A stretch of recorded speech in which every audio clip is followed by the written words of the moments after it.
తెలంగాణలో జనసేన యాక్టివ్ అయింది. ఏకాఏకి పార్టీ కార్యాలయం కూడా ప్రారంభమైంది. బంతిని ఎంత బలంగా గోడకు కొడితే అంతే బలంగా వెనుకకు వచ్చినట్లు కాంగ్రెస్లోని ఒక వర్గం, బారాసలోని కొంతమంది సోషల్ మీడియా బ్లాగర్స్ తీవ్రంగా వ్యతిరేకించిన పవన్ పునః ఆరంగ్రేటం అదిరిందని చెప్పాలి. అయితే పవన్ వెనుక బీజేపీ ఉందన్నది ఒక అనుమానం కాదు. ఇక్కడి బీజేపీయేతర రాజకీయ పక్షాలకు వెన్నులో వణుకు పుట్టిస్తుంది. ప్రధాని నరేంద్ర మోడీ హైదరాబాద్ పర్యటన సమయంలో చంద్రబాబుతో పాటు పవన్ ఇంటికి వెళ్ళారు. అటు తర్వాతనే పవన్ తెలంగాణ పాలిటిక్స్లో యాక్టివ్ అయ్యారు. అందుకే పవన్ వెనుక బీజేపీ, తెదేపా ఉందన్న అనుమానం ఈ పవన్ వ్యతిరేక పక్షాలలో ఉంది. తెలంగాణలో చంద్రబాబు వ్యూహాత్మకంగా నెమ్మది అయ్యారు. పవన్ కళ్యాణ్ దూకుడు పెంచుతున్నారు. ఇదంతా పక్కా ప్లాన్ అన్న అనుమానాలు ఉన్నాయి.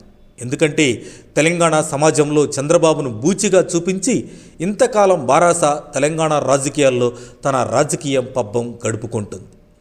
పవన్ కళ్యాణ్కు ఉన్న క్లీన్ ఇమేజ్, సినీ చరిష్మా, లక్షలాది మంది అభిమానులు, సామాజిక నేపథ్యం, జాతీయ భావాలు ఆయనకు తెలంగాణలో కలిసి వచ్చే అంశాలు. తెలుగు సినీ పరిశ్రమలో మెజారిటీ అండదండలు ఉన్నాయి.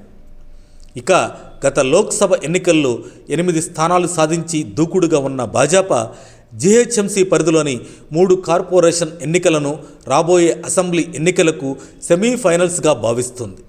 3లో 2 కార్పొరేషన్ల పరిధిలో కాషాయ జెండా ఎగురవేయాలని కమల్నాథులు వ్యూహాలు రచిస్తున్నారు. అందుకు బీజేపీ తెలంగాణలో అధికారంలోకి వచ్చేందుకు చేయని ప్రయత్నం అంటూ లేదు. అందుకే ఒకవైపు పవన్ ద్వారా ఆయన పార్టీని బలోపేతం చేయిస్తూనే బీజేపీ సైతం బలపడుతూనే ఎన్నికల చివరి నిమిషంలో టీడీపీ పరోక్ష సహకారం తీసుకొని అధికారంలోకి రావాలన్నది బీజేపీ ప్రణాళికగా తెలుస్తుంది. ఈ సైలెంట్ వ్యూహంతో భారీ ప్రణాళిక వేసింది బీజేపీ. ఏపీ మాదిరిగా సుదీర్ఘకాలం తెలంగాణలో సైతం రాజకీయం చేసి రాణించాలనుకుంటున్నారు పవన్.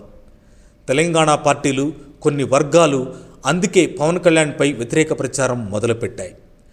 కవిత లాంటి వారి విమర్శలు కేవలం సోషల్ మీడియా వ్యూస్ కోసమే. మరోవైపు కాంగ్రెస్, బారాస పార్టీలలో కూడా పవన్ వేస్తున్న అడుగుల పట్ల భయం కనిపిస్తుంది. పవన్ ప్రత్యక్ష, తెదేపా పరోక్ష సహకారం భాజపాకు అందితే ఇక్కడ ఎక్కువ నష్టపోయేది అధికార కాంగ్రెస్ మాత్రమే. ఇక బారాసాకు కాంగ్రెస్, బీజేపీలలో ఏదో ఒకవైపు మొగ్గు చూపించక తప్పని పరిస్థితి నెలకొని ఉంది. మరిన్ని అప్డేట్స్ కోసం మా కాయ్ టీవీని సబ్స్క్రైబ్ చేసుకోండి. మా వీడియో కనుక మీకు నచ్చినట్లయితే లైక్ చేయండి, షేర్ చేయండి. మీ విలువైన అభిప్రాయాలను కామెంట్ బాక్స్లో తెలియజేయండి.